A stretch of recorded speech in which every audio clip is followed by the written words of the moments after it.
Well, good morning and welcome to the 12th Vahouny Fiber Symposium.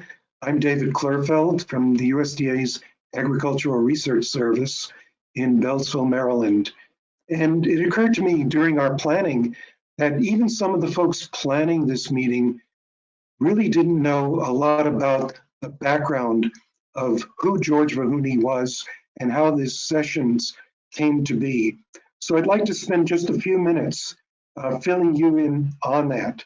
And first, I do need to state that I have no relevant disclosures. And next, I want to honor George Vahouny, who was the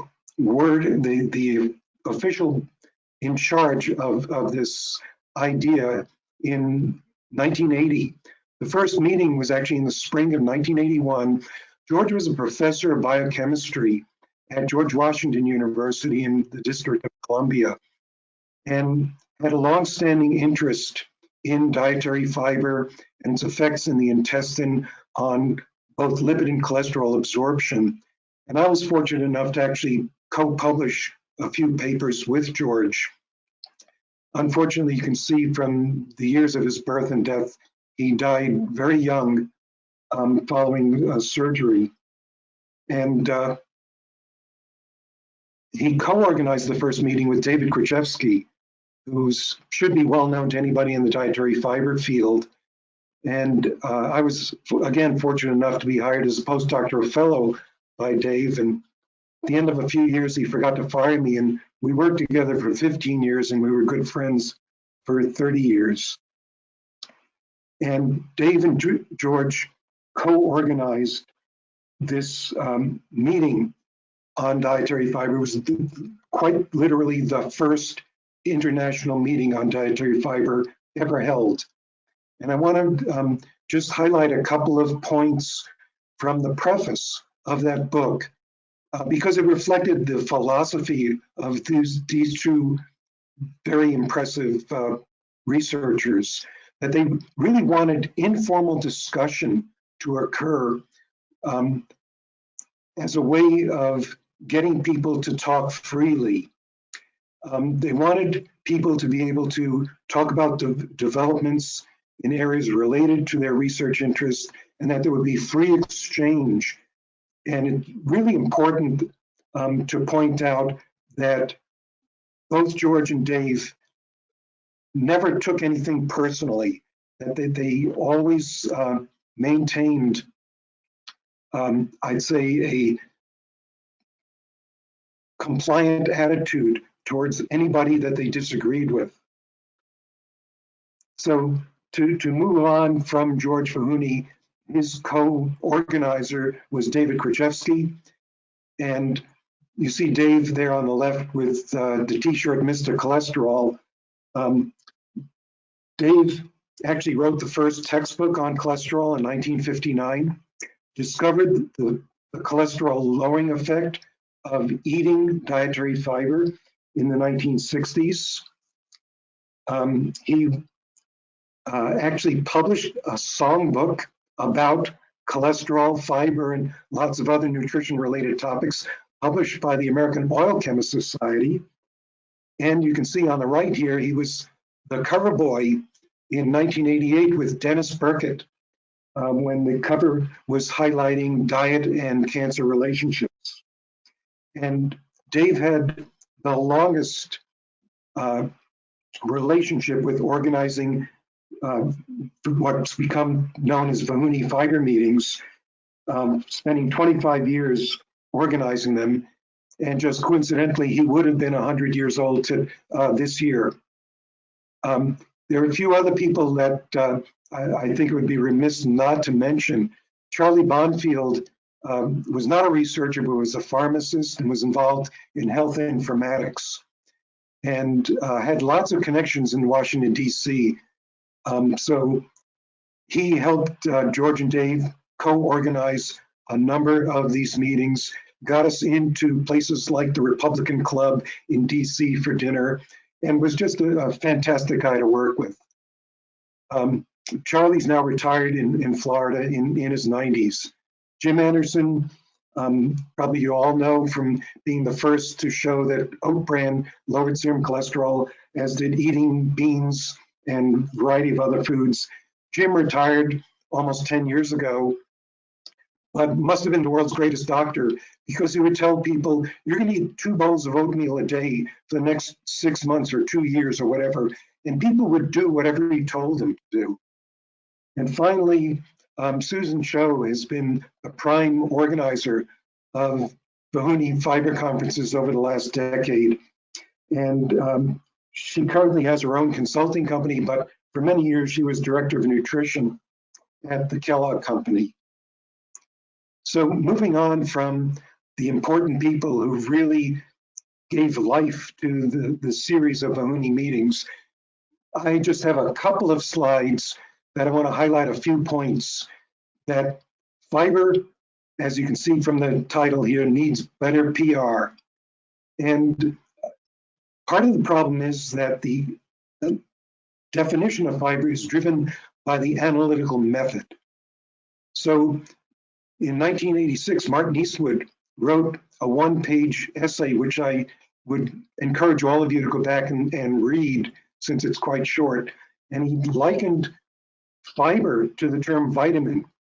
It's many things chemically, it has different physiological effects. So what does fiber mean in toto? And the answer to Martin was not much. And I remember seeing him maybe 9 months or a year after this editorial came out, and I complimented on him on this, and I said, I really agreed with you. And he said, thanks. And he gave me one of his patented grins and said, well, you're the only one who agrees with me. That all of his friends in the UK really didn't like what he had to say.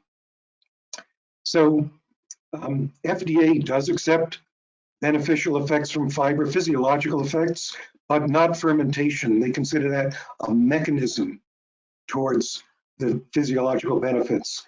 Health Canada, in contrast, does accept fermentation. One of the problems with fiber is there's no deficiency disease, so it's not considered essential. But a few of us in the field, in particular myself and Dennis Gordon, have spent the last decade trying to convince some of our colleagues that it is essential. And in fact, with the Microbiome initiative from NIH, I think we now have a lot of circumstantial evidence that it's essential for feeding the bacteria that live in our gut and have effects on all sorts of physiological endpoints in the body, including central nervous system function, metabolism, glucose, lipids, protein requirements, immune system, and risk of different types of cancer. And part of this can be attributable to the fact that there are short-chain fatty acid receptors in many tissue, including the brain and other parts of the central nervous system. And so why would the brain bother having expression of short-chain fatty acid receptors if they weren't reaching the central nervous system? So I think there's a compelling argument that we made there. And that we obviously co-evolved over millions of years with these microbes to the point where they are essential for normal physiological function, which means feeding those bacteria is essential, and therefore fiber being the main source of nutrient for the bacteria are essential. So I've actually developed my own Martin Eastwood inspired food label, and this is based on, obviously, laxation. I doubt that my colleagues from FDA who will follow me in this session will approve that. But there are companies that have moved ahead of me and the FDA and basically told their customers, this is how you can view our fiber product. And so to sum up, really, some of us just know that fiber is essential, but we have to build that evidence base to really have a foundation for responsible recommendations to both our scientists and the public. So I want to thank you very much for your attention.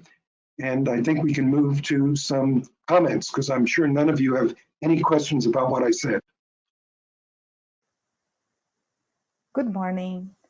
I'm Fabiana Moura, and my colleague Sarah Gebauer, who will speak after me, work in the Office of Nutrition and Food Labeling at the Center for Food Safety and Applied Nutrition at the U.S. Food and Drug Administration. First, we want to thank Ilse and the organizers of the 12th Vahouny Fiber Symposium for the opportunity to present today the beneficial physiological effects of isolated or synthetic non-digestible carbohydrates, an evaluation of the scientific evidence related to the FDA regulatory definition of dietary fiber. Neither of us have any conflicts of interest to declare for this presentation. So, to set the stage for this section, we will provide a background on the FDA dietary fiber definition and how we evaluate the scientific evidence on physiological effects beneficial to human health of isolated or synthetic non-digestible carbohydrates. Here we have NDCs. So in May of 2016, we amended our regulations for the nutrition labeling of conventional foods and dietary supplements to help consumers maintain healthy dietary practices. It was with that purpose that we provided a definition of dietary fiber in the final rule, which was published in the Federal Register, shown here in this slide. As you may know, our pre-existing regulations did not establish a definition of dietary fiber. Dietary fiber represents a heterogeneous groups of compounds that vary in their carbohydrate composition, linkages, and molecular weight. Therefore, there is no specific chemical definition, and the amount of dietary fiber that was previously declared on the labels was based on the analytical methods. So the new FDA definition of dietary fiber aligns with the recommendations from the National Academies of Sciences, Engineering, and Medicine, the Health and Medicine Division, formerly known as the Institute of Medicine, IOM. So here we have the following definitions established by the IOM for dietary fiber. First, dietary fiber consisting of non-digestible carbohydrates and lignin that are intrinsic and intact in plants. Also, added functional fiber consisting of isolated and synthetic non-digestible carbohydrates that are beneficial, that have beneficial physiological effects in humans, and total fiber, which is the sum of dietary and the added functional fiber. All those including non-digestible carbohydrates with 3 or more monomeric units. So both the dietary fiber and the added fiber, as defined by the IOM, are considered to have beneficial health effects. So there was very little benefit for consumers in distinguishing between these two types of fibers on the nutrition facts label. So the FDA adopted a definition of dietary fiber that is equivalent to the IOM definition of total fiber. And here in the next slide, we show the FDA dietary fiber definition, which has these two components. First, the non-digestible soluble and insoluble carbohydrates with 3 or more monomeric units, and lignin that are intrinsic and intact in plants, or the isolated or synthetic non-digestible carbohydrates with 3 or more monomeric units, determined by FDA to have physiological effects that are beneficial to human health. And here's just to show that the meaning for the word intact. Intact meaning having no relevant component removed or destroyed, and intrinsic, originating and included entirely within a food. Therefore, intact and intrinsic fibers are those naturally occurring in plant-based foods, which also contain other nutrients that may be associated with beneficial physiological effects. So regarding the beneficial physiological effects in the fiber definition, we also want to say that first, it's unclear if the health benefits of fiber-containing foods are due to the fiber themselves or other nutrients or a combination. And then second, that beneficial physiological effects that are associated with natural dietary fibers cannot be assumed to exist when non-digestible carbohydrates are isolated from foods or synthesized. Therefore, if the fiber is not intact and intrinsic, there needs to be evidence demonstrating a physiological effect beneficial to human health. And here's just a list of some of those. For example, lowering blood glucose, lowering blood cholesterol, lowering blood pressure, improving laxation and bowel function, improving calcium absorption and bone health, and reducing energy intake. And again, this is not exhaustive list. This is just a list of examples of some of the physiological effects that are beneficial to human health. So in the final rule, we also identified 7 non-digestible carbohydrates that we determined having beneficial physiological effects for human health, and therefore can be declared as dietary fiber in the nutrition and supplement facts label. So the first 2 listed here, beta-glucan soluble fiber and psyllium husk, those they have met the FDA dietary fiber definition based on a pre-existing authorized health claim on their effect of reducing the risk of coronary heart disease. Also, cellulose has demonstrated an improvement in bowel function, and the remaining 4, guar gum, lactose gum, pectin, hydroxypropyl methylcellulose, those have demonstrated a health benefit of attenuation of blood cholesterol. So those have been identified in the final rule. Also in the final rule, we described 2 pathways to identify other non-digestible carbohydrates that meet the definition. One was through a submission of a health claim petition demonstrating a strong evidence for a relationship of chronic disease risk reduction.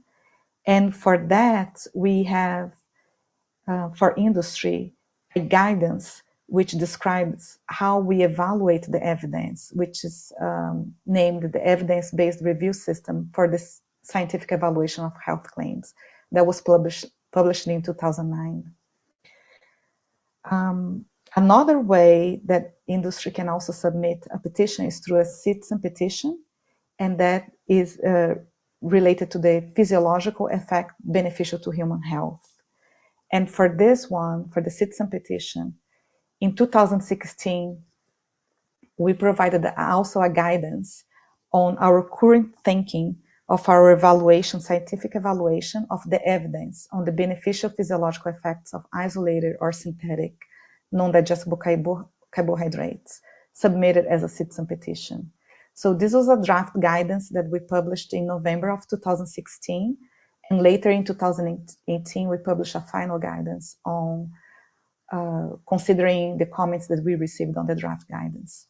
Also in 2016, November, we published at the same time a notice requesting scientific information, requesting for additional data, information, and comments on the guidance, but not only on the guidance. We also had provided a science review on 26 non-digestible carbohydrates and various physiological endpoints as examples of this science review.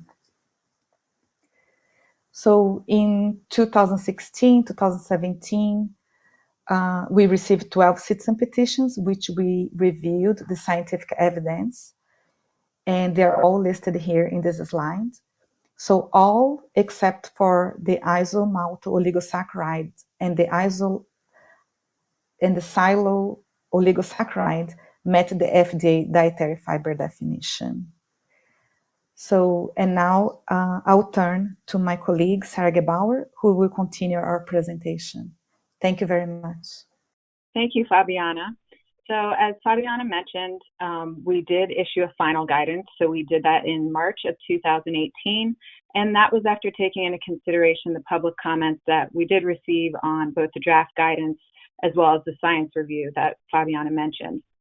So this guidance describes our scientific evaluation process for dietary fiber citizen petitions, and I'll go into more detail about that process in the next few slides. We also provide some examples in our guidance of physiological endpoints beneficial to human health, And we go into more detail about factors related to some of these endpoint measurements. And then we provide information on the types of ingredients that would need data showing a beneficial physiological effect. So as far as our scientific evaluation process, we first identify all of the studies that evaluate a beneficial physiological effect for a particular isolated or synthetic non-digestible carbohydrate. And these data must be publicly available. So this would include any studies in peer-reviewed journal manuscripts, any other reports that have been made public and contain a similar amount of detail that you would expect in a manuscript in a peer-reviewed journal. And then we separate out the human studies. So this would include any intervention studies, any observational studies from publications like review articles and animal and in vitro studies. So we would use these types of publications for background information and also to look at potential mechanisms of action. And then as far as the intervention studies, the double-blinded randomized controlled trials would really provide the strongest evidence, since they can control for confounders that can also influence the endpoint, and they also reduce the likelihood of bias through randomization and blinding. So once the publicly available human studies are identified, the second step is to evaluate the critical elements of each individual study to determine whether we can draw conclusions about the independent effect of that particular isolated or synthetic non-digestible carbohydrate. So here we're evaluating several elements related to the study design and the data collection and data analysis. And if the studies are flawed in these critical elements, we may not be able to draw conclusions from the study. So here we're looking at things like whether the study used the specific isolated or synthetic non-digestible carbohydrate that's being evaluated. It should be provided in its isolated form rather than in a naturally occurring form in food. And it should not be added in combination with other non-digestible carbohydrates or other food components unless these other components are controlled for in the study design. So the key thing here is really whether we're able to evaluate the independent effect of that particular non-digestible carbohydrate. And then we'd be looking at whether the studies appropriately specified and measured a physiological endpoint that's considered a beneficial effect to human health. And I'll discuss this a little bit more on the next slide. We also look at the population. So were the participants healthy, or did they have a disease or receive a treatment that could influence the endpoint that's being evaluated? And just to point out, the nutrition facts label is intended for the general population. So we primarily consider studies in healthy individuals as well as those at risk of developing a disease. So as an example, individuals with elevated cholesterol would be considered an at-risk population. We'd also look at whether the study was conducted for an appropriate amount of time, and this would depend on the particular endpoint that is being evaluated. So the study should be conducted long enough to ensure that any change in the endpoint is due to the intervention. And in our final guidance, we do provide some examples for different endpoints. So for LDL cholesterol, as an example, the diet period should be conducted for a minimum of 3 weeks each in order to allow for sufficient time for lipids to stabilize. We also look at whether the study utilized an appropriate control. So it's important that all other aspects of the study design, besides whether the individuals received the treatment or the placebo, are similar between the treatment group and the control group. So things like the duration of the intervention and the duration of the control periods should be the same. Other dietary factors or the diet composition should be similar between the two groups. And if an appropriate control is not used, then it would not be possible to draw conclusions from the study because we would not be able to determine if any changes in that outcome are due to the treatment or if they're due to other factors that are not controlled for. And then were appropriate statistical analyses conducted. So we'd be looking to see whether statistics are conducted between the treatment and the control, and if appropriate statistical methods are used. If not, we would not be able to draw conclusions from the study. So after evaluating each individual study, we would eliminate any studies that we could not draw conclusions from, and then we would use the remaining studies to evaluate the strength of the evidence. So just to go back quickly to physiological endpoints beneficial to human health, Fabiana already mentioned some examples of those, and we have examples listed here again. We also have references to our final guidance and the nutrition facts label final rule here. And in these documents, we do discuss various factors and considerations related to physiological endpoints beneficial to human health. And an important consideration here is that the physiological effect is considered beneficial to human health. So an established beneficial health outcome in humans.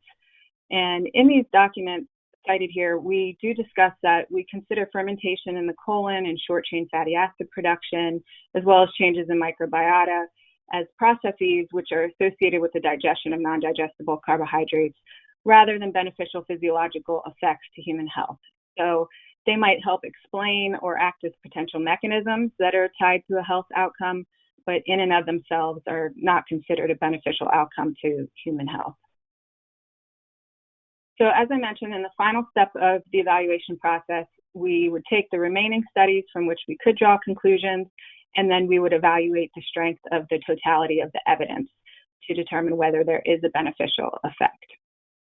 So here we look at several factors related to the strength of the evidence, such as the number of studies and the sample size. We also look at the dose provided. So if a dose response effect is observed within a study, that would strengthen the evidence. We also look at the type of food in which the non-digestible carbohydrate was provided. So if the studies only provided it in a sugar solution, for example, depending on the endpoint, if it was postprandial glucose, for example, that could impact the strength of the evidence. And what was the outcome? Was there a statistically significant beneficial effect across the studies? And we also look at how the outcome was measured. So we'll look at methodological aspects specific to the endpoint. So for example, for calcium absorption, a dual labeled isotope study would be considered a strong methodology for that endpoint. And then we look at the overall consistency of the findings within and across all of the studies. So the greater the consistency within and across studies, the more confidence there is in the relationship between that non-digestible carbohydrate and the particular endpoint. And then if there are inconsistencies or conflicting results, that would tend to weaken the confidence in the strength of that relationship. And then finally, the relevance to the general population. So we talked a little bit about this. In terms of the evaluation of the strength of the evidence, we would look at whether studies used populations and diets and intake levels that are relevant to the general U.S. population. So that is an overview of the process that we use for evaluating the scientific evidence for dietary fiber citizen petitions. And again, there are more details about this process in our final guidance. And we use this process to evaluate the scientific evidence and determine which isolated and synthetic non-digestible carbohydrates do have beneficial physiological effects. So after evaluating the scientific evidence in June of 2018, we issued an enforcement discretion guidance where we identified 8 additional non-digestible carbohydrates, in addition to the ones that Fabiana mentioned that were already in our final rule. And these additional fibers we determined have beneficial physiological effects to human health, and therefore we intend to propose to add them to our regulatory definition of dietary fiber in 1019. So until rulemaking is complete to update our regulations, which can be a lengthy process, FDA will use enforcement discretion for the declaration of these non-digestible carbohydrates as dietary fiber on the label.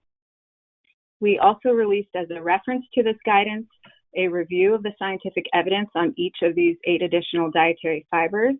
And this review includes the studies that we relied on and were able to draw conclusions from, and also our evaluation of the strength of the evidence. So you can see all of that in those documents.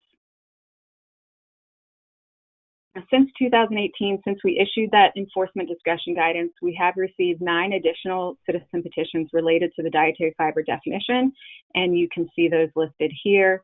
We issued several responses earlier this year, and the last 4 on the slide are currently under review. The next 3 slides summarize the additional fibers that we have identified, either in our 2018 enforcement discretion guidance document that I mentioned, or through the granting of citizen petition requests. And for the sake of time, I'm just going to quickly go through these. So mixed plant cell wall fibers, this is a broad category that includes many isolated fibers We have several examples listed here on the bottom of the slide, and we do have more examples and more information on this category in our guidance documents and our science review documents. Others that we've identified that meet the definition of dietary fiber include inulin and inulin-type fructans, galactooligosaccharides, and resistant maltodextrin and resistant dextrin for beneficial effects on bone health and or calcium absorption, glucomannan for lowering of blood cholesterol, polydextrose for reduction in energy intake, arabinoxylan and alginate due to beneficial effects on postprandial blood glucose, and resistant starch 2 and cross-linked phosphorylated resistant starch 4 for lowering of postprandial insulin. And just to wrap up with compliance and next steps, the compliance dates for the nutrition facts label final rule, including dietary fiber, are listed at the top of the slide here. And as I mentioned, we intend to add those additional non-digestible carbohydrates that we have identified that have beneficial physiological effects to human health to the list of dietary fibers in our regulations in 1019. And we continue to review and evaluate the scientific evidence for dietary fiber citizen petitions that we receive. Here at the top listed is just a link for our resource page for dietary fiber. This includes frequently asked questions, as well as links to the various documents that Fabiana and I mentioned today, and a list of the fibers that meet the regulatory definition of dietary fiber. Thank you, and we look forward to hearing the other presentations and discussions in this session. Good morning. Thank you for the opportunity to be here to give this talk on intestinal permeability. I'm grateful to the National Institutes of Health that supports our research on intestinal permeability in bile acid diarrhea, and I'm also funded by the ILSI organization to perform a study to optimize the measurement of intestinal permeability in humans in vivo, and I'll be showing some of those preliminary data today. I also have disclosures. As I said, the research supports from ILSI organization and a patent application from Mayo Clinic on the methods and materials for addressing intestinal permeability. The objectives of this next 20-minute talk are to understand the components of the intestinal barrier and the so-called pores in the intestinal epithelium, to review in vivo measurements of intestinal permeability, and then very briefly to give you some information about components of the diet and fiber and their effects on intestinal permeability. All of this has actually been in part already published, and the PMID numbers of the 3 relevant papers are shown here. The intestinal barrier is a multi-component barrier. It is not only the epithelial cells lining the intestine that constitute the barrier. The lumen provides for a barrier function with degradation of bacteria and antigens by bile, gastric acid, and pancreatic juice. There are commensal bacteria that inhibit colonization by pathogens. There's a microclimate, an unstirred water layer just above the epithelial cells, which also serves as a barrier for lipid-soluble substances. The unstirred water layer and the mucus layer above it also prevent bacterial adhesion. And the secretory IgA that comes from the plasma cells in the lamina propria also serves as a force to combat those bacteria. Then we have the epithelial cells themselves, connected by junction complexes that we shall spend some time discussing how they impede the transport of content from the lumen into the lamina propria. And finally, we have the innate immune cells and the acquired immune cells in the lamina propria that constitute a defense mechanism. They secrete IgA and cytokines to combat infection. And of course, the enteroendocrine cells that produce substances like 5-HT, which induces secretion and which pushes content, the antigens, down the GI tract, and the propulsive functions of the motility of the intestine that moves antigens and other injurious, potentially injurious substances down towards the colon and out. There are also important defense mechanisms through the mucins that are just outside the epithelial cells. The mucins are produced by the goblet cells, and they include an inner firmly adherent layer and a thicker, loosely adherent outer layer. It's also important to realize that the thickness of this mucin is almost as high as the villus itself in the intestine. Under the mucins, we mentioned before the unstirred water layer, and then there is differential variation in the permeability of the intestine. For example, in the small intestine, there's greater permeability between the cells in the crypt and the base of the crypt rather than at the villus tip. And we also know that the colon is less permeable than the small intestine. Other substances which we've mentioned before, the Paneth cell secretions and the immunoglobulins like secretory IgA also serve as barriers to prevent the invasion through the intestinal tract.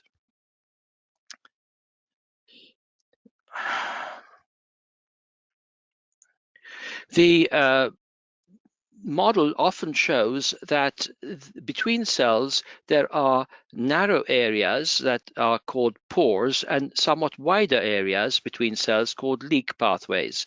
And through the pore pathway, small molecules like sodium, other small solutes, and water can pass through relatively easily.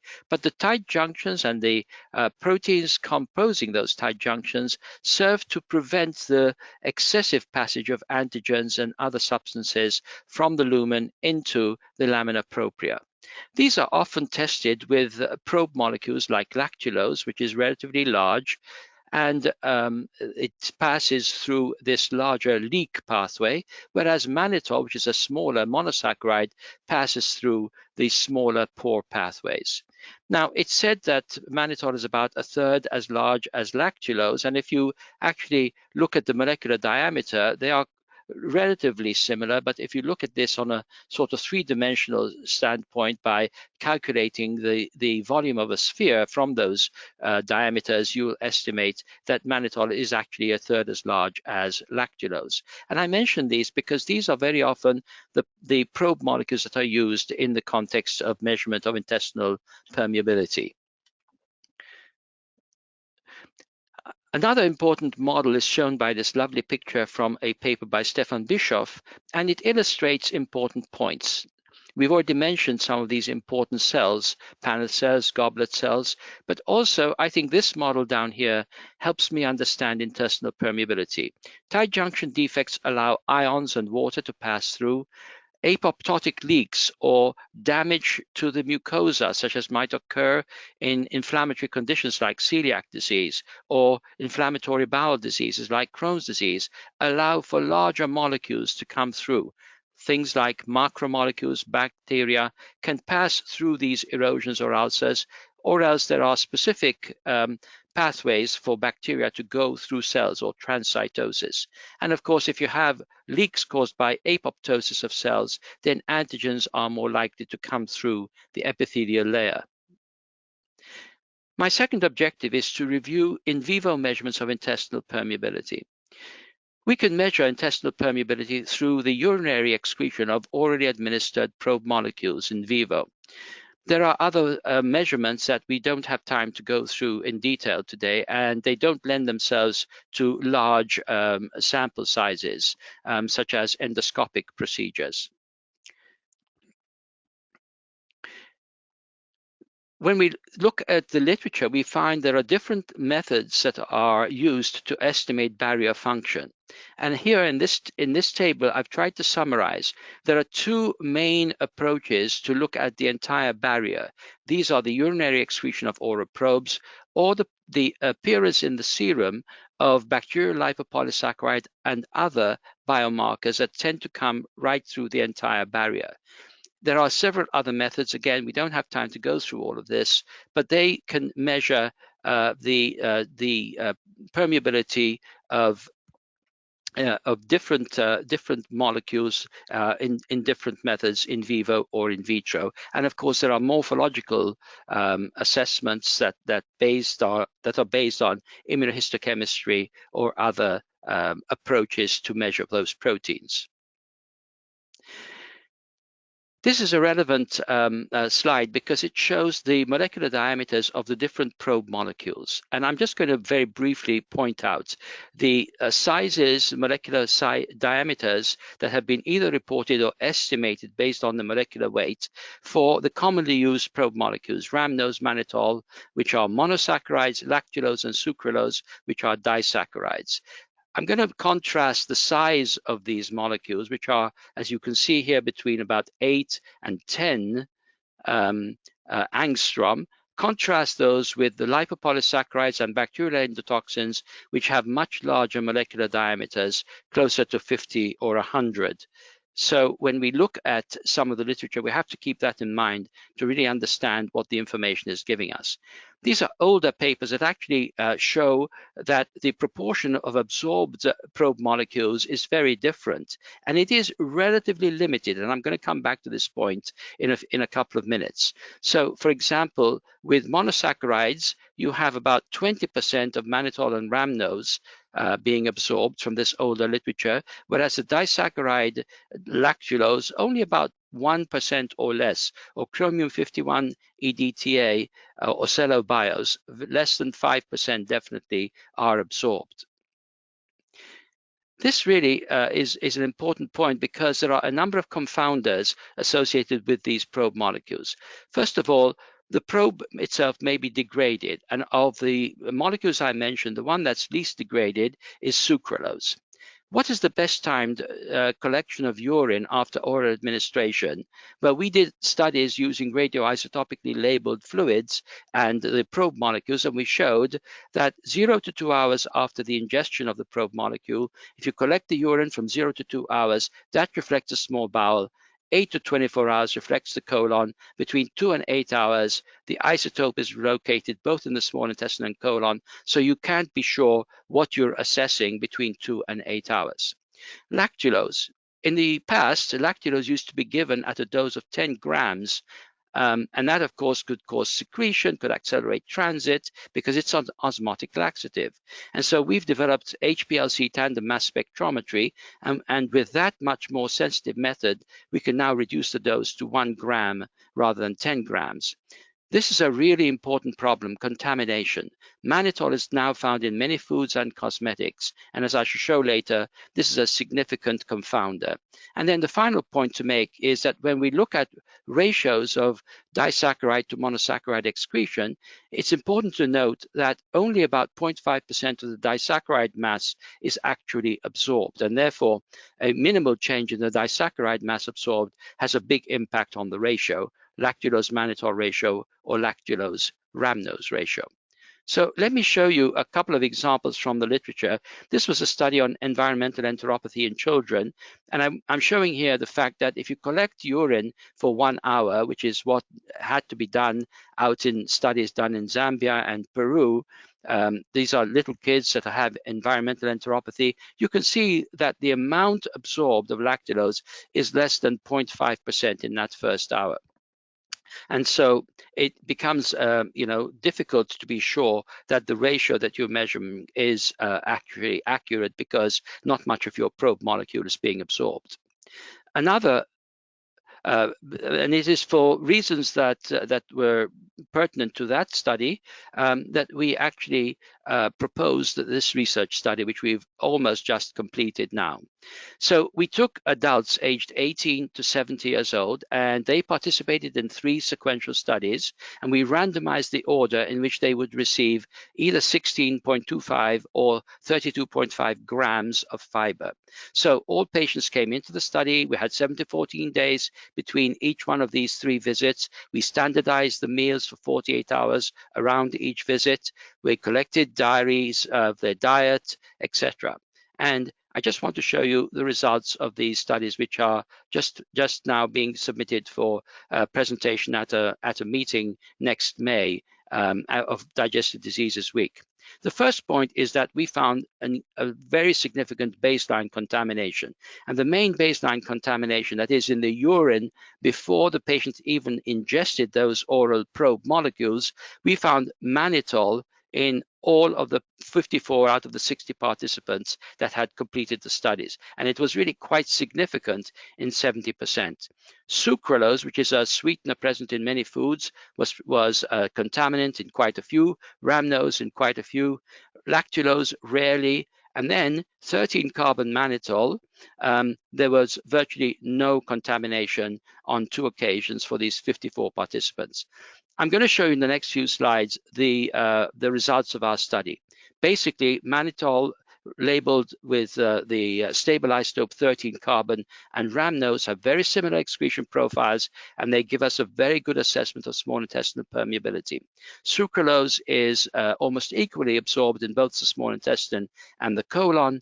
When you look at the replicate studies done on the same amount of fiber each day in these 54 participants, there are only very minor changes, so there's consistency in the assessment of permeability. And then I'll show you the data that when we give 32 grams versus 16 grams of fiber, there are some subtle minor changes in the permeability measurements. So let's briefly look at these data.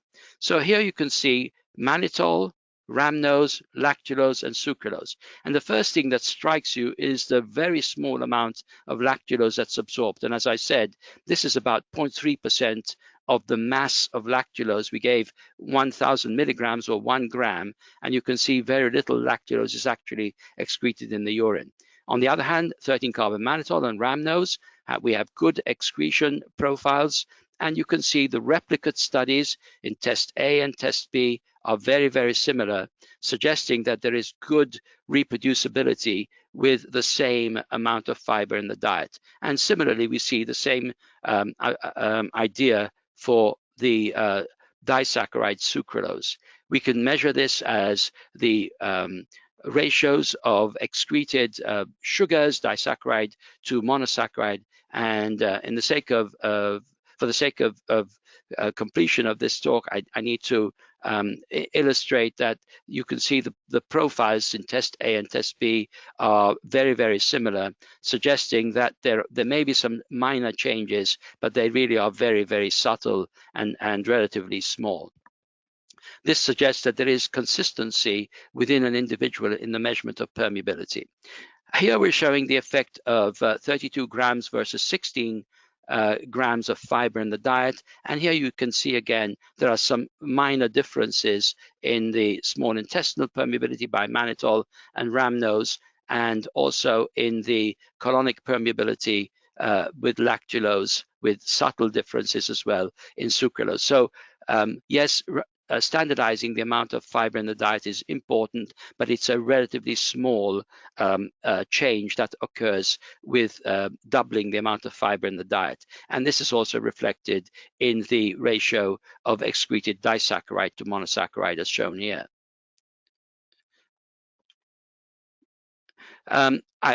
In vitro, measurements of permeability can also be done. Typically, the mucosa is examined and it's exposed to either fecal supernatants, or the human mucosa is examined, and immunohistochemistry or other measurements of permeability, such as FITC dextran in an Using chamber, is used to measure permeability.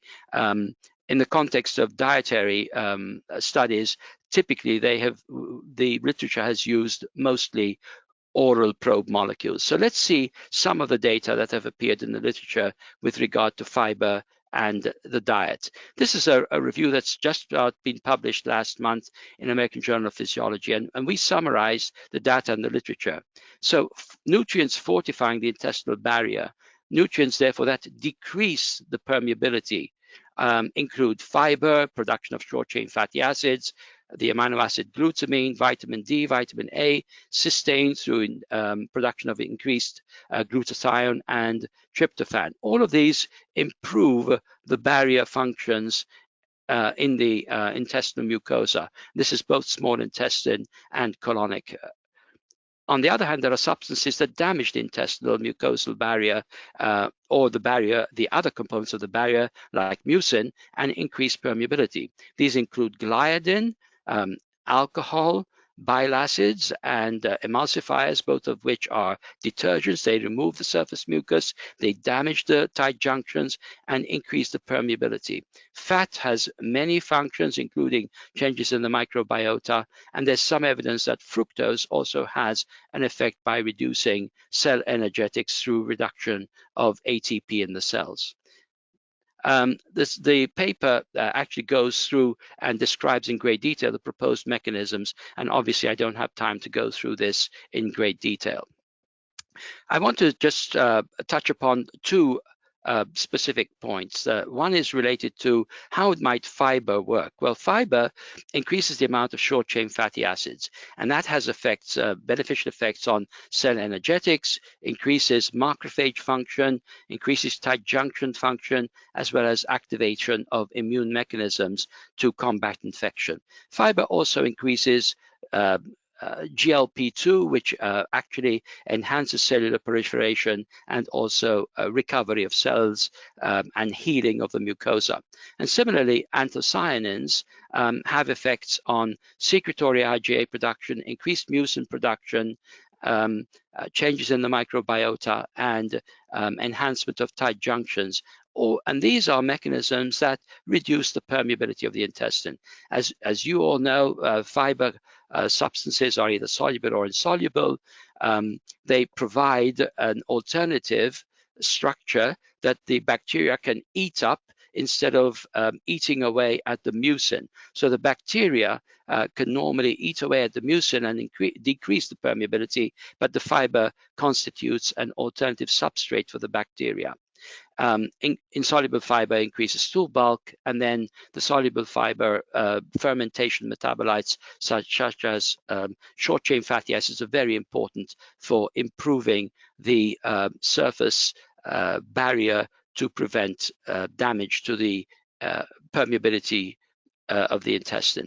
I've already mentioned the effects of anthocyanins, but I just illustrate here some of the studies in the literature which we go through in great detail in this review, showing effects on barrier function in a mouse model, in KCO2 monolayers, which is a monolayer of an epithelial, colonic epithelial cell, where there's a reduction in permeability measured by Fitzy-Dextran and transepithelial resistance, models of inflammation, and also in human studies where New Zealand black currants have been used to reduce the effects of stress induced by endurance exercises like marathon running or very long bike rides that have been shown previously to change the permeability of the intestine. So there is evidence from the literature that these substances can help. There are also other ways in which fiber helps, for instance, by helping to keep the mucus layer safe and healthy.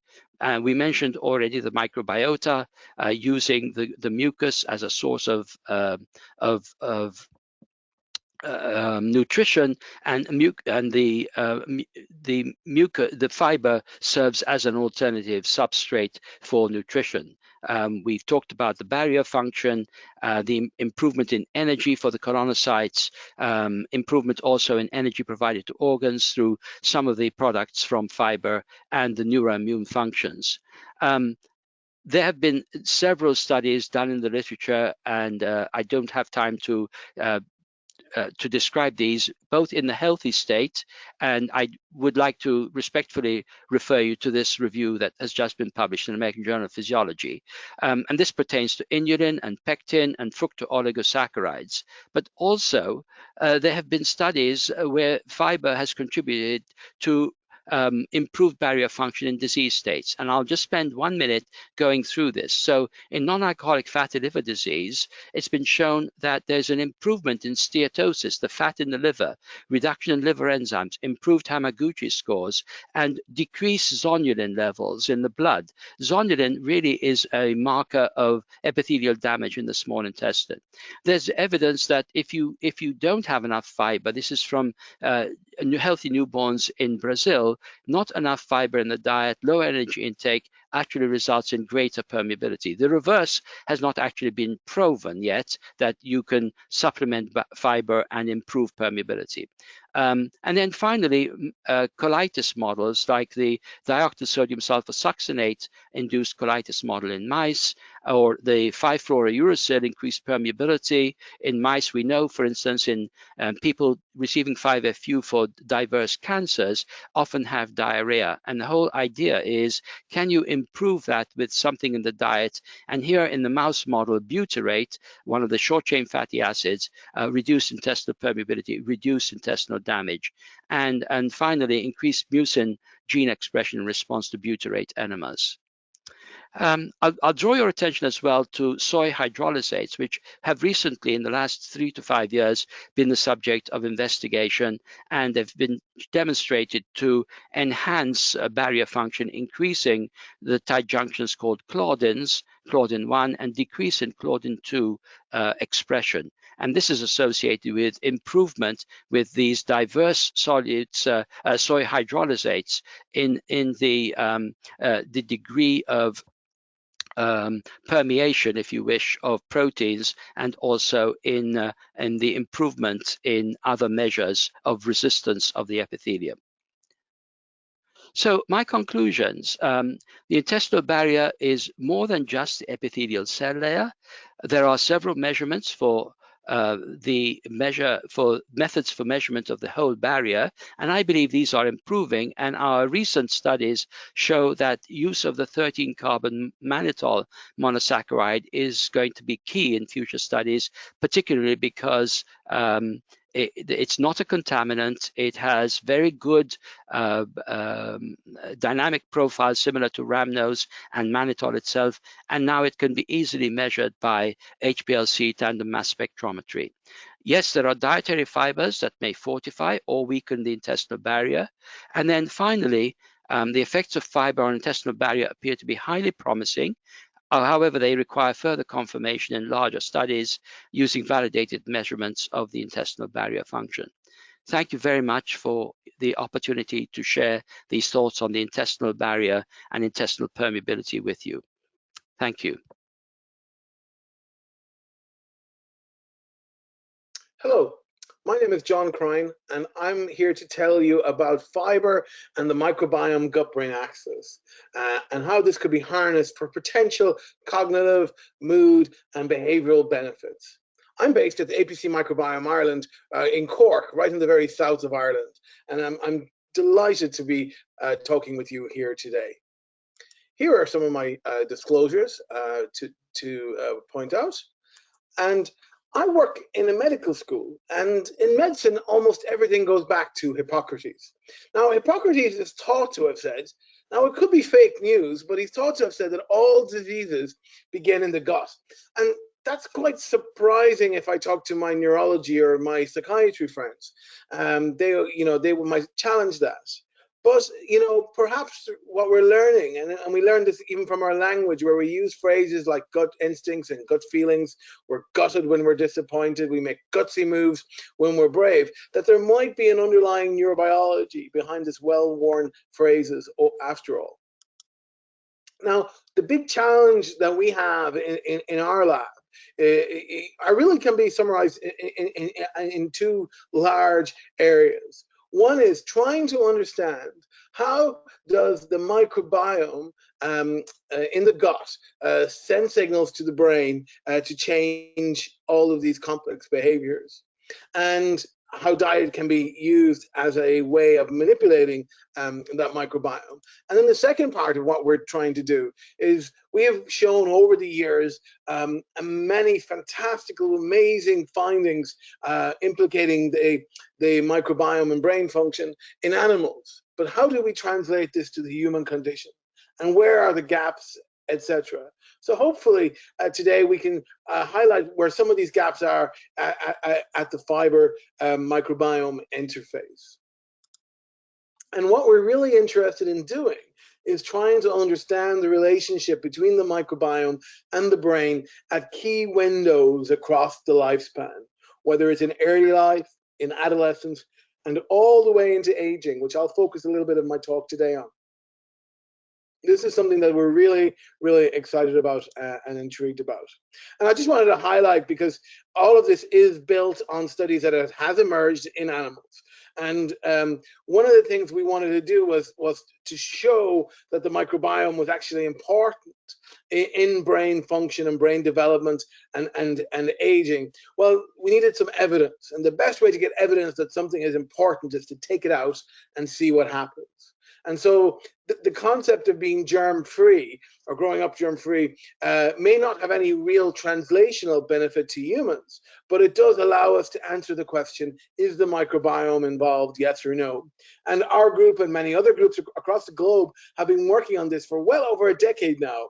And some of the things we've found are, for example, that in the germ-free animals, that they're in their prefrontal cortex, which is the area of the brain involved in higher cognitive function, that there is a increased myelination going on. Now, myelin is the insulation on which nerve cells required to have appropriate signaling. So, you often hear about it in terms of demyelinating disorders like multiple sclerosis. Well, we found that perhaps by targeting the microbes, you could actually target myelin in the prefrontal cortex. Adult hippocampal neurogenesis, the birth of new neurons in the region of the brain that's very involved in learning and memory, the hippocampus. Well, we found that in germ-free animals, they have a alteration in the regulation of neurogenesis and other hippocampal changes that would underpin some of the learning and memory aspects of the microbiome. This is quite an interesting finding, because neurogenesis is involved in complex cognitive processes like pattern separation and mediating the effects of antidepressant medications. So again, implicating the microbiome, and this has been really important. We got wide-scale changes in neurotransmitters, and even more recent data from our lab unpublished is where we've shown that synaptic plasticity at an electrophysiological level in these animals is completely not working in an efficient manner. Moreover, we find changes in dendritic growth and the arborization of these neurons. Microglia, these are the brain's immune cells, and they are very sensitive to inflammation and to stress. And we and others have shown that in germ-free animals, these are not working appropriately. And even the blood-brain barrier, which is really the sentinel to keep all nasty things out of the brain, that if you don't have microbes in the gut, and if you're a mouse, you're not going to have appropriate BBB function. So these are animal studies that have allowed us really to show that without microbes, your brain doesn't develop appropriately. The corollary of that is, could we harness microbes to have a more efficient brain development and brain function? And that's something that we've been really interested in overall. And this is Eli Metchnikov. Metchnikov is one of the fathers of modern immunology. And, he is not taught about in terms of behavioral science much at all. But later on in his career, well over 100 years ago now, he showed that people who were living in parts of what is rural Bulgaria, that they lived longer and better than other parts of Europe. And he started trying to figure out, why was this? And what he showed was it was what they ate. And what they ate was a lot of fermented foods and foods that targeted the microbiome. And now this was forgotten about for 80 years, although you can, if you go to Korea, you can get a yogurt with Metchnikov's picture on it. So it must have that Nobel sign of approval and be good for you. But we've been revisiting some of these concepts of Metchnikov over the last number of years. And as have many other groups around the world, showing that aging is associated with changes in the microbiome. Work from my colleague Paul O'Toole here in Cork some years ago showed that in elderly population, that the diversity of the microbiome correlated with health outcomes, and particularly frailty. And one thing they went further on is to show that this diversity was related to the diversity of the diet. So not only do we have a microbiome gut-brain axis, but really what we have is a diet microbiome gut-brain axis. And this could be particularly relevant as we age overall. So in animal studies, we first wanted to show this. We showed, we revisited these ideas. We showed that in aging is associated with intestinal permeability, inflammation, changes in the microbiome. Could we do anything about it? Could we target the microbiome overall? And this is where we looked at the concept of prebiotics. To see if they could be useful in reversing some of these effects. And we focused in this case on inulin, a well-known prebiotic, and we showed that and we focused, well, maybe for obvious reasons, I'm quite interested in middle age and the impact that being middle-aged has on your brain and on your behavior. And again, these are animal studies to show that in these middle-aged mice, we have this neuroinflammatory phenotype happening, increased in stress-induced immune priming, increased infiltration of inflammatory monocytes, increased microglia activation, and if these animals have been treated with a prebiotic inulin, all of the effects were attenuated. So this is telling us that perhaps through fibers we could actually, target the microbiome in animals to support a more optimal aging profile. It also reminds us, and this is Marcus Boehm, who led the study along with my colleagues Harry Shellekens and Ted Dinan, that if one is thinking of having a midlife crisis, maybe they should forget about the motorbikes and turn to diets that are rich in inulin, like that contain leeks and artichokes and other fibrous vegetables overall. But really what we're faced with in this field is really understanding how can microbes send signals from the lumen of the gut to the brain to modulate circuits that are underpinning complex behaviors. And we're really only at the beginning of working this out. We've been focusing a lot on the vagus nerve in our lab, in our animal studies. We've been focusing on the immune system, as I mentioned, on the enteric nervous system, the second brain. But one of the things to remember, and of course this audience, people will know this already, but it's worth highlighting, is that the microbiome is like a factory producing all kinds of weird and wonderful chemicals that our bodies wouldn't have without them. And essentially, it's taking the raw material comes into the factory from the diet. And this is where fibers play a key role, because they're one of the best raw materials that you can get. And they come into the factory, and the microbes that are there will break them down into key molecules like short chain fatty acids. And we've been interested in this whole concept of, well, what if you could even bypass the microbes and just give the short chain fatty acids?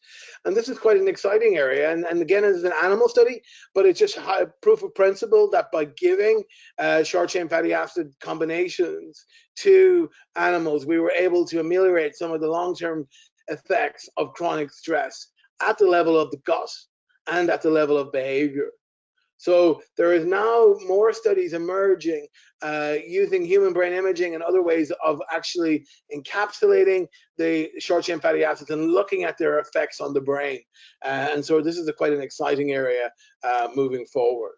But all of this leads us to the concept of psychobiotics. This is a term we've coined here in Cork, and it basically, we've expanded its meaning to be to mean that it's basically targeting the microbiome for mental health benefits. And so there are different ways to do that. Probiotics, specific strains of bacteria are perhaps the most studied. We've already talked about prebiotics, where fibers can play a role in this. Fermented foods, like what Metchnikov was interested in. Symbiotics, which are the combination of pro and prebiotics. Postbiotics is kind of like going at the metabolites, like the short chain fatty acids, or in some cases the bacteria don't even have to be alive. They can be paraprobiotics as well, and there's some good evidence of that. And so this is something that we've been really interested to see, where is this field going? We've written this book, which is really just to highlight that we're at the beginning of a new way of thinking about how we would manage and treat mental health and prevent mental illness overall. And so we're at the beginning of this revolution, and we have lots and lots and lots of exciting data that has emerged through our animal studies. But today I wanted to highlight some of the work we've been doing in humans. And first of all, this is data in a specific strain of bacteria.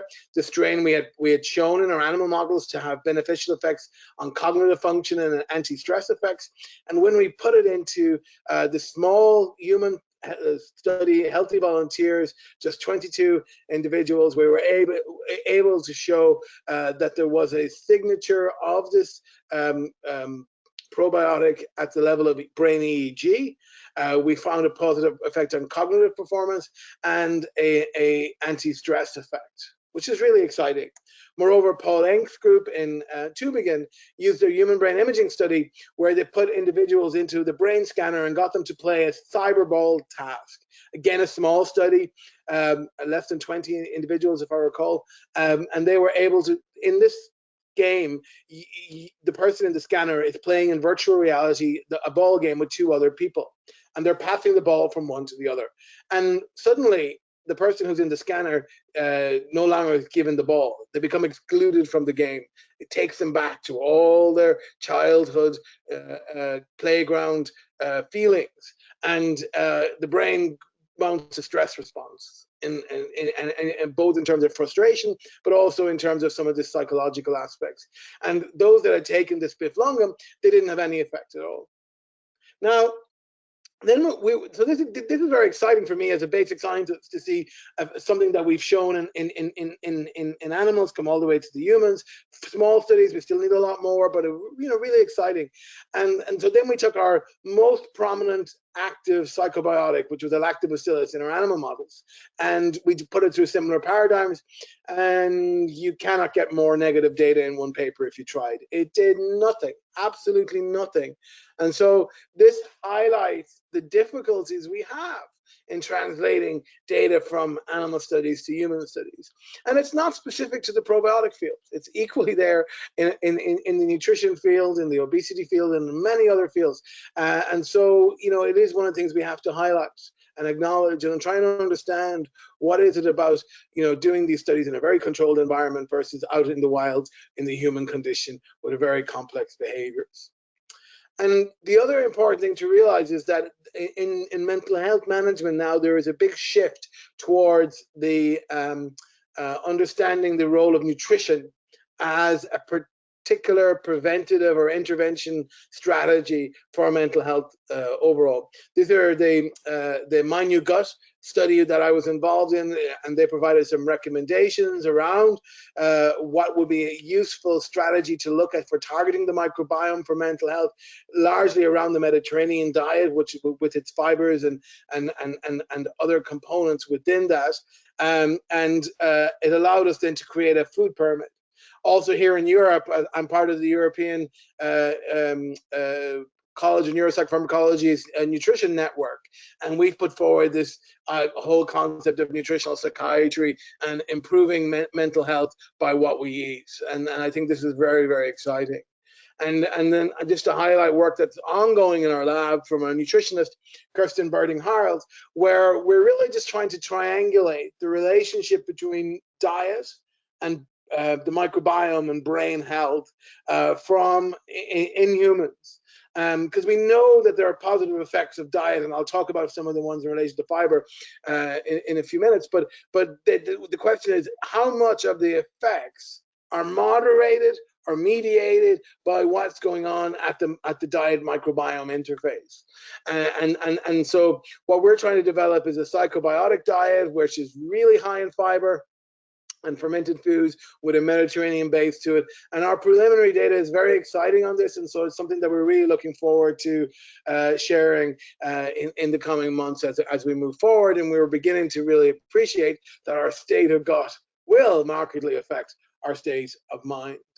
With regard to fiber and mood and cognition, it's still, we still have a bit of a way to go. I just thought I'd put together some of the data that is out there. There's some nice epidemiological based studies. Here's a systematic review and meta-analysis of observational studies of dietary fiber and depression, showing beneficial effects. In relation to cognitive function, there are some observational studies showing a relationship between dietary fiber and cognitive performance, and particularly in attentional inhibition here, task in children or creativity.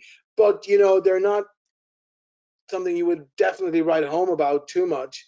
And most of the interventional strategies have looked at prebiotic interventions overall and showed some positive signs on mental fatigue, on improved working memories, or and there's also some negative data, or just showing no beneficial effects of short-term interventions. Because again, how long do you need to intervene for it to have positive effects is one of the challenges that the field faces. In this table, which I do not expect you to go through, I just listed all of the isolated fiber intervention studies that are many of them that have been done. What is very clear is that very few of them here have microbiome data associated with them. Most of them are relatively small. They are placebo controlled. Some of them show improvements overall, and some have no effect. It's difficult right now to get a handle on where we are with this. The last one here, which is just coming off your screen, is one that we just published in the last month or so, where we looked at a specific fiber, in this case of polydextrose, and we put healthy volunteers, a small number, there's only 18 healthy, through a randomized placebo-controlled trial, and we were able to show positive effects when we used this Cantab cognition battery, which is a touchscreen test, and we were able to see positive effects in terms of inter-extra-dimensional set shifting, a very frontal task, as well as in terms of the rapid visual information processing task. So we're able to see specific changes emerging at the level of the microbiome, which is quite good. There are many other fiber-containing food intervention studies. We need more of them. Most of these have emerged in the last few years, but they don't all have cognitive outputs really as their main function, or if they do, there's modest effects overall, and there's more observational studies. One of the things we're beginning to see is that these large observational studies have shown an association between consumption of fiber-containing food and cognitive functioning, but we need a lot more data to emerge, especially in the elderly, where there is, you know, some population-based studies starting to come through, and you know, people have been looking at the potential of whole dietary approaches that include high fiber foods, but it's still hard to deconvolute the relationship between fiber and the other components. And especially as we age, you know, this is going to be really important. Again, there's been some studies showing that from epidemiology that there is less cognitive impairments in people who have a high levels of fibers in their diet. But again, in this slide, I just wanted to point out that it's difficult when you look at whole food dietary approaches to deconvolute the relationship between diet and other components of these, between fibers and other components of these diets, whether it's polyphenols, vitamins, or everything else. But it's encouraging. I guess that's what we are, where we are. So overall, there's relatively little good data that would really, you know, make you really want to, you know, back your whole house on the concept that fiber could be used as a pro-cognitive and and mood and lifting effect. Although conceptually everything is making sense, we just need more data and understanding what is the relative contribution of the microbiome in this. The studies have really not focused on having any consistency in terms of the readouts. A lot of them are at the behavioral level. Very few have biomarkers of cognition or biomarkers of stress or biomarkers of mood overall. And the mechanisms are still not really well looked at, especially in human studies, where even the metabolites are not investigated. So moving forward, we really need to address these points, and it's going to be really important. So are we there yet? Probably not, but it's really exciting and really an area that I feel very passionate about, and that I think many of the beneficial effects of fibers on cognitive function and mood will emerge through the lens of the microbiome. So this is the work of a great team of us here in Cork, and I'm back to Hippocrates, who also is thought to have said, let food be thy medicine. Maybe he meant let fiber be your medicine, but let's change that to let food for your microbes be medicine for your mind, and that might help us as we move forward. So thank you very much. You can follow me on Twitter if you're interested in microbiome gut-brain axis, and I'm happy to take questions. Thank you for inviting me to be part of this exciting program.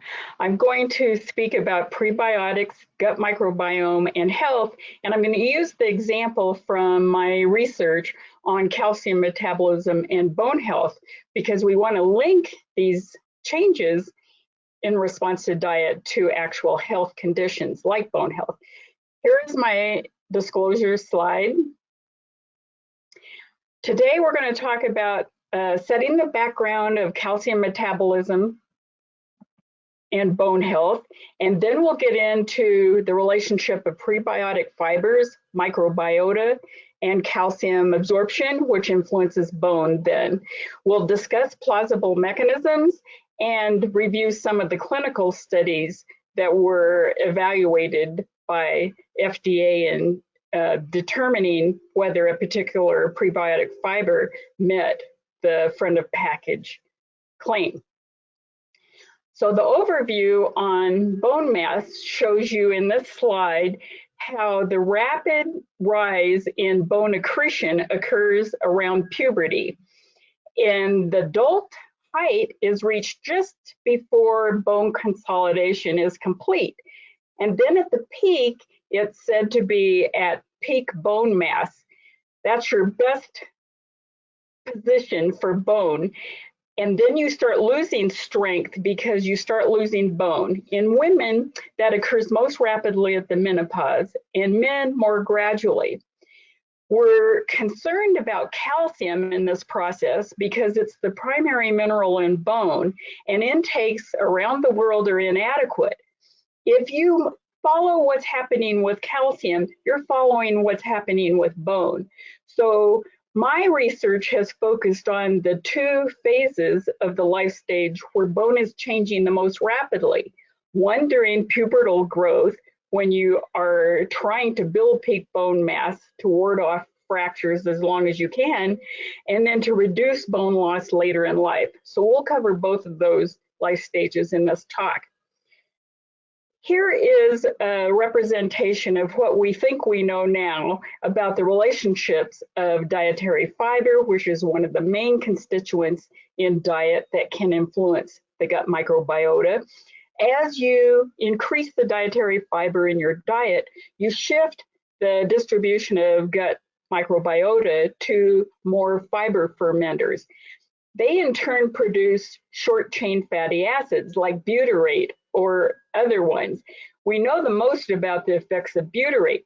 We used to think that mineral absorption was enhanced because pH was lowered with short chain fatty acid production, but that's really no longer the mechanism of consideration, because we've done experiments where we can lower the pH and it doesn't have any effect on the relationship between prebiotic fibers and calcium absorption. But instead, now we're thinking these short chain fatty acids like butyrate have a direct bone effect because they influence metabolic reprogramming of osteoclast precursors. They influence the TREG regulation system in the immune system, enhance calcium and magnesium and other mineral absorption, and they work through the endocrine system by modulating IGF-1, this growth factor. My laboratory has addressed these questions. Can diet, especially prebiotic fibers, alter the gut microbiome to improve calcium absorption and utilization? And does that improvement in calcium metabolism work through the changes in the gut microbiome? There are a number of types of prebiotic fibers.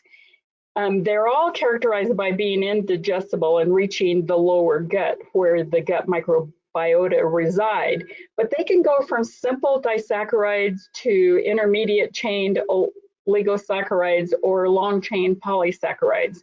We have studied some in each category between animal models and clinical trials. Today we're going to talk about a couple of the oligosaccharides and then some of the polysaccharide studies that we've done. Starting with Galactooligosaccharides, or GOS, we studied the effect on calcium absorption in premenarcheal girls. We randomized these healthy girls between the ages of 9 to 12 to one of three GOS doses, 0, 5, or 10 grams. We had previously done a rat study that was dose response and found bone effects advantages at 2% of GOS in the rat diet. And that's equivalent, based on calculations, to 8 grams of GOS per day in humans.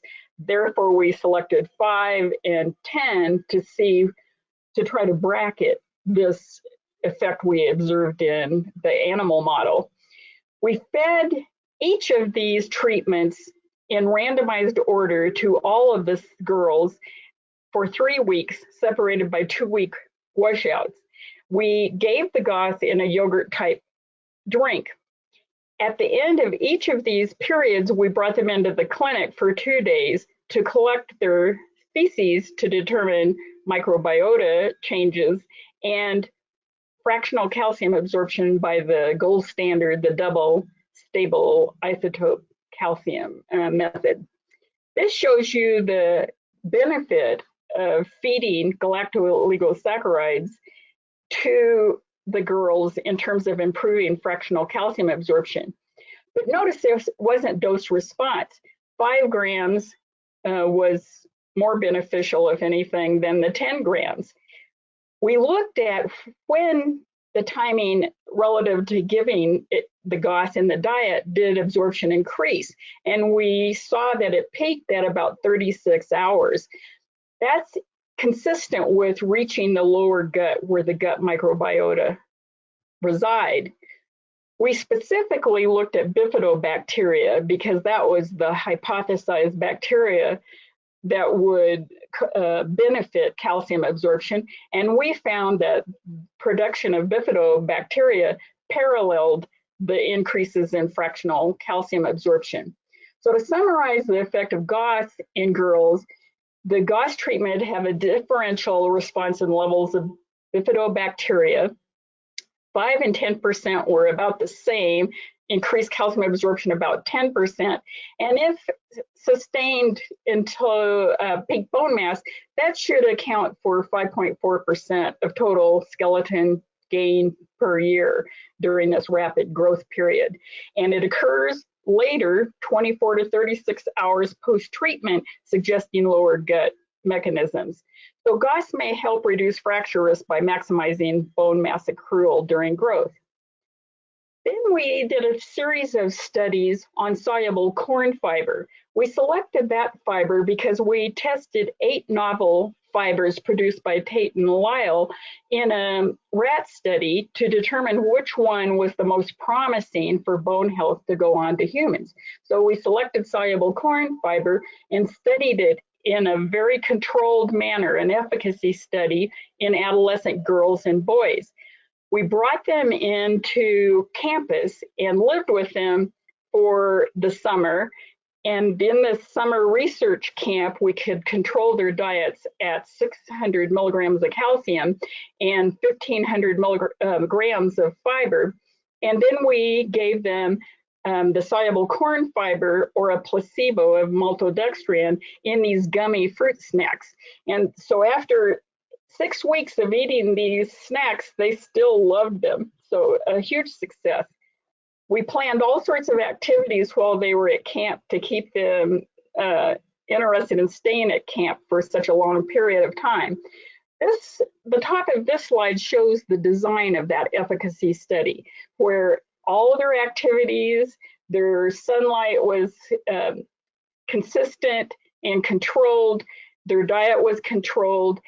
Half of the subjects consumed the soluble corn fiber at 12 grams per day for 3 weeks first, and the other half consumed the gummies as a placebo with maltodextrin. They went home for a week to go back to their self-selected schedule and diet, and then they came back and crossed over. So all of them received both treatments. Now, before I tell you the results, I'm going to tell you about the design of the second study because the outcome measures were the same and I want to compare them. So the second study was an effectiveness study. We knew it worked in a control situation where all the background diet and physical activity, et cetera, were controlled, but would it work out in a free living population? If you gave these gummies or soluble corn fiber somehow, and in this study we gave it as a muffin and a drink a day, and they were randomized to 3 doses, 0, 10, 20 grams per day, and we could do the interventions and the washouts a little bit longer, 4 weeks for the intervention, 3 weeks for the washout, because we weren't confined to just their summer recess from school. They were consuming these products at home. So it could be a little bit longer. Well, we brought each of these girls in at the end of each of these treatments for 2 days to the clinic and gave them the same outcome measures as in study 1, which was the dual tracer calcium absorption test, and we collected their stools. We learned that soluble corn fiber increased calcium absorption in the lower gut by 12%. And it didn't matter if they were in the controlled environment or in their own uncontrolled diet at home with their own self-selected diet and physical activity. We were very surprised that the effect size was the same of 12%. To tell you a little bit about how we analyzed the gut microbiota in this study and some of the ones later that I'm going to talk about, we did 16S RNA gene sequencing of the stools, and we determined alpha diversity and beta diversity. So this picture first shows you alpha diversity, which is within sample. So you can see 3 samples here just for illustrative purposes, X, Y, and Z. X has a single organism, Y has 2, so it's more complex in diversity, and Z has 3 organisms. Now, alpha diversity doesn't tell you if the specific organisms are different from one sample to the other. So Z has 3 samples shown by different colors that are completely different from X. You would have to go to beta diversity measures to determine the difference between samples. Then you can add on different kinds of sophisticated tests like taxon relative abundance and in silico prediction of bacterial functional pathway enrichment, which we have done in one of the studies I'll tell you about later. First, let me show you what happens on a controlled diet over days on this diet. The first thing that happens typically is that the first 4 days are kind of dissimilar from each other, and it becomes more and more similar. So after day 4, all the way to 3 weeks we've done, then they look the same. So the chart shows you from the beginning to the end, there's 83% similarity, but from the middle to the end, there's 94, almost 95% similarity. So you need to consider whether controlled diets are important to tease out exactly the intervention that you want to study. Controlled diet stabilizes the microbiome structure. Community profiles are significantly more similar after 4 days of treatments, regardless of whether they receive soluble corn fiber or not. So looking at measures of alpha diversity, this shows you on the left, females versus males. So females are higher, suggesting they have a greater diversity than the males did. And similarly on the right with race, the highest diversity were in the white subjects on top, and the lowest diversity was in Hispanic subjects. Greater biodiversity has been linked to better resilience of communities to perturbations and possibly as an indicator of healthier microbiomes. To look at the effect of soluble corn fiber on the gut microbiome, we did principal coordinate analysis. And you will see that the colors that represent the end of treating with soluble corn fiber, whether it's 10 grams in the green squares or 20 grams in the purple circles, completely separated out from beginning of before treatment microbiota or the end of treatment of the control. So definitely perturbed the microbiome. Now, adding in the effects of race first, using Bray-Curtis distances, shows you a complete separation of race, and gender completely separated in this distances among the microbiota taxa. So soluble corn fiber efficacy and effectiveness study combined showed you not only was the intervention it contributed to the changes in the gut microbiome, but gender and race contributed to the variability among subjects as well. To try to get to a causal relationship between changes in the gut microorganisms and affecting calcium absorption, we did correlations with specific bacteria. And we found some of them increased, largely the fiber fermenters, and some of them decreased, suggesting a relationship. We also wanted to study that other life stage, postmenopausal women, where there's a rapid change in bone and diet might have an effect. Although I really didn't think we'd have the same kind of effect in women that we did in growth. But we hypothesized soluble corn fiber will increase bone calcium retention in a dose-dependent manner in postmenopausal women. In postmenopausal women, we could apply a different technique beyond calcium absorption and really get at a measure of bone. And I'll tell you about that in a moment. The design of the study, we took 14 postmenopausal women and we randomized the order. All of the participants got all of the treatments, and the treatments were either 0, 10, 20 grams of soluble corn fiber in a randomized order for 50-day intervention periods and 50-day washout periods. So they were on their own self-selected diets and their own schedules. It wasn't controlled. And we gave the soluble corn fiber as a muffin and as a drink. Now, traditionally, to look at bone outcomes, you use bone mineral density measured by DEXA. That's the FDA-approved approach to study interventions, and typically they recommend a 4-year randomized control trial of bone mineral density. It takes so long for bone because bone turns over slowly, especially cortical bone. But we developed a rapid screening method that could only needed 50 days, and now we know it only needs 42 days.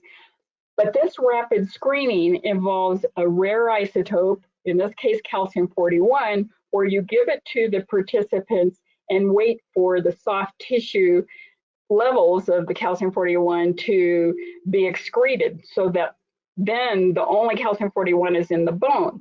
And we can measure it at atom level quantities coming out of the urine, reflecting loss from bone by this accelerator mass spectrometer that's really powerful. This shows you the dose response benefit of added soluble corn fiber to bone calcium retention. So in postmenopausal women who lose bone 1 to 2% per year, this shows you a protection of 7% of bone loss at the highest level of soluble corn fiber. We looked at biochemical markers of bone turnover and learned that at the highest level of soluble corn fiber, there was an increase in the bone formation marker, bone alkaline phosphatase.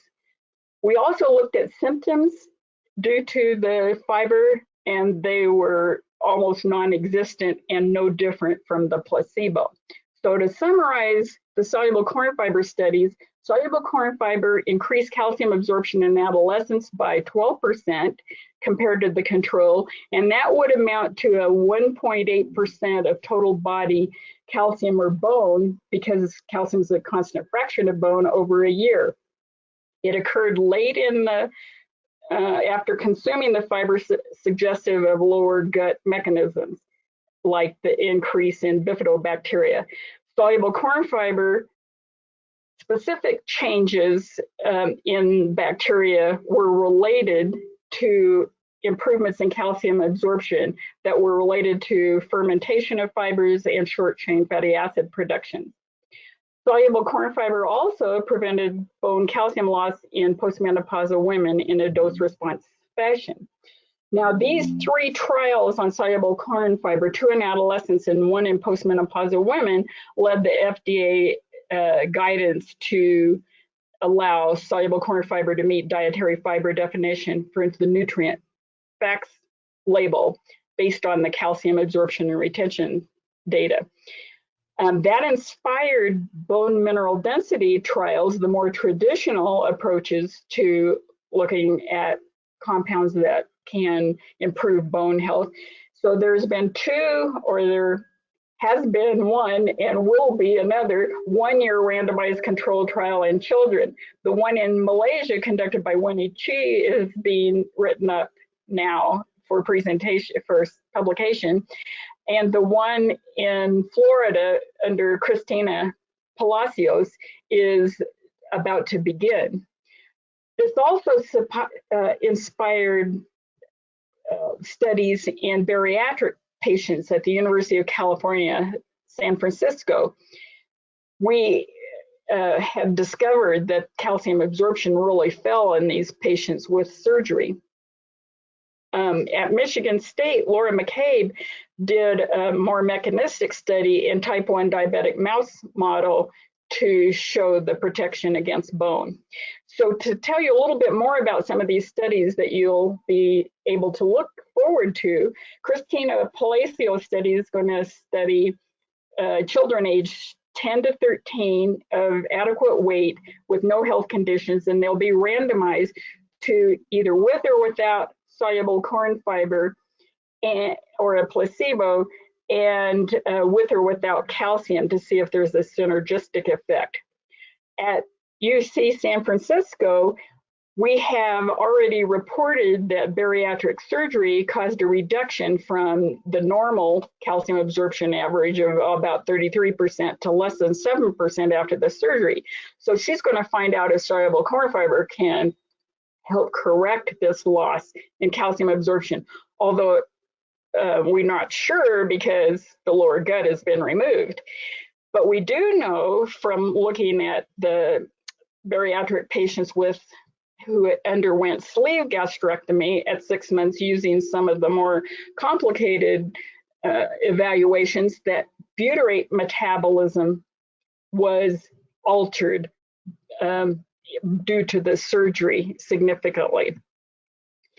In an unpublished study in the diabetic mouse models in males, looking at the influence of type of soluble corn fiber, you can see on the bottom set of figures that bone volume was actually reduced by type 1 diabetes, streptozootoxin-induced diabetes compared to the control, and soluble corn fiber rescued that loss in bone due to the diabetes.